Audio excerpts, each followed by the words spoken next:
Okay, welcome back to our DIY Golf Club Restoration Beginners Series. If you're just finding this series, we're in the middle of restoring a Titleist AP1. So I'll put links in the description to the videos that you missed. But what we've done so far is we've selected a club.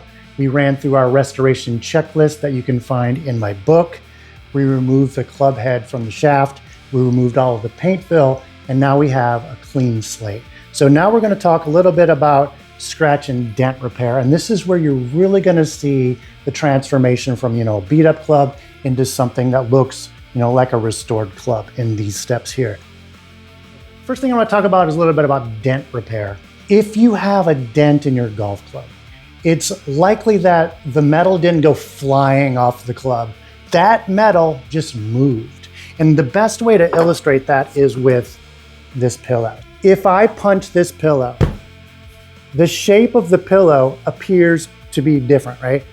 There's an impacted area, and then there's the area around it that looks a little bit raised. It's like when you jump into a pool. If someone took a picture of you right when you hit the water, some of that water is going down, some of that water is going up. The same thing happened on the pillow, right? A piece of the pillow was impacted, and the areas around it were a little bit more puffy.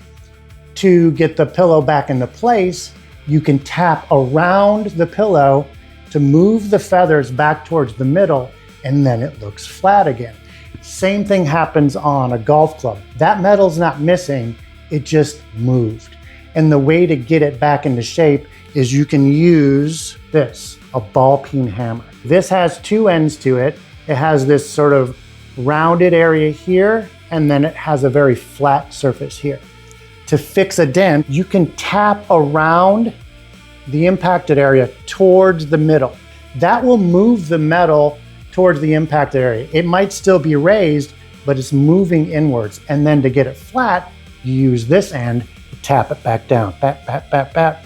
And then you have a flat-ish surface. It's not gonna be completely flat, but that's where the next step in this process really comes in, and that is the sanding step. Sanding is really gonna be where the club starts to take its, refined shape. So I'm gonna walk you through a little bit of theory on how things become shiny and brilliant through the sanding process.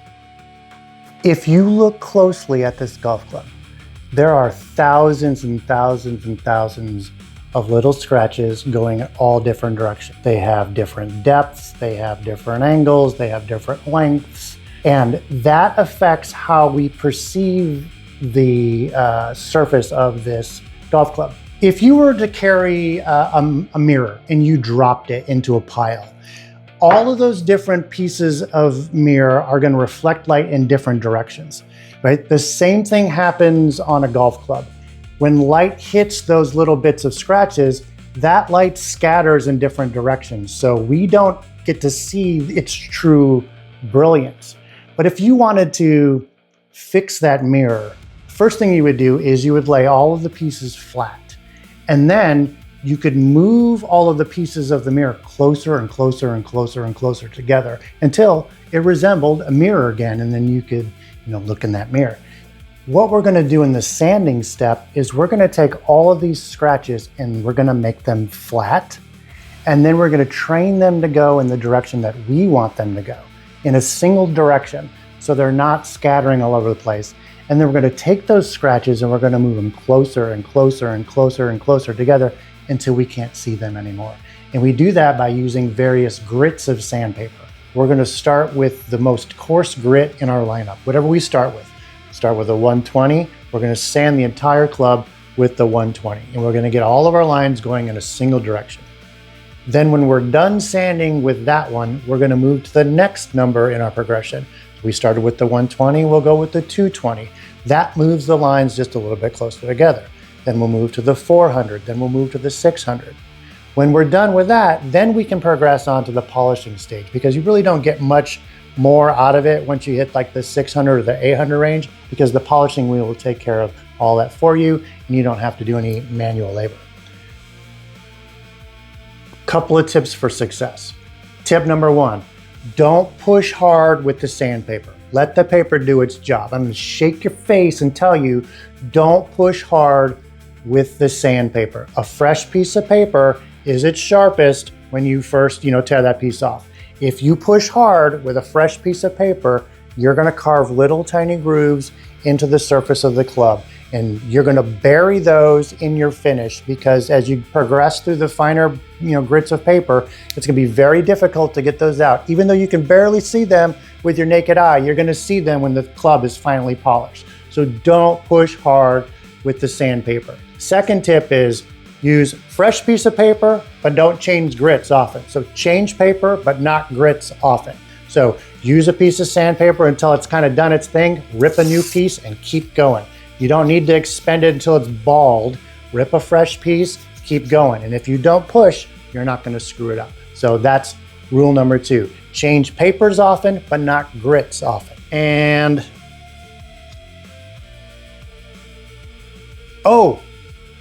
pick a direction and stick with that direction. Don't go in circles. Don't go this way and then that way and all this stuff. Pick a direction and go in that direction.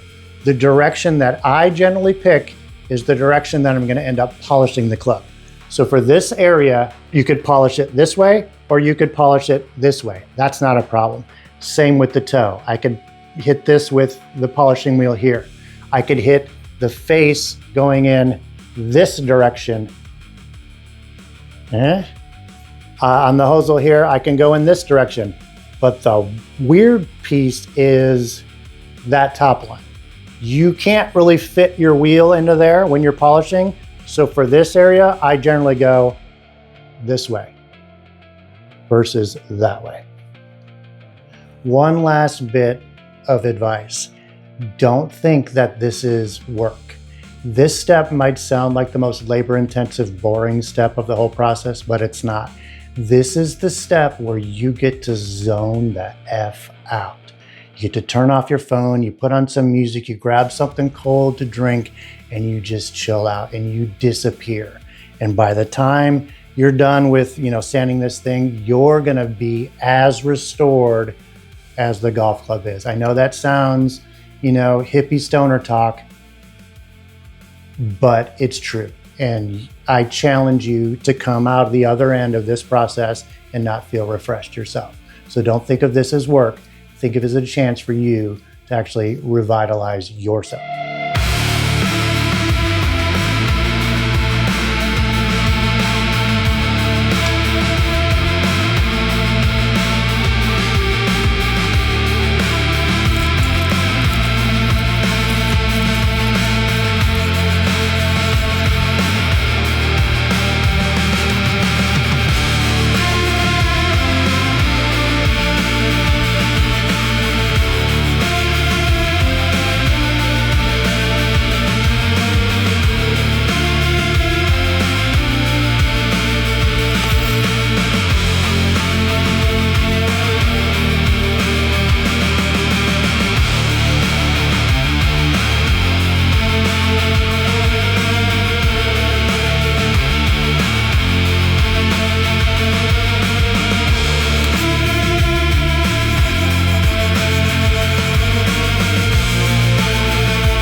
Well, that's it.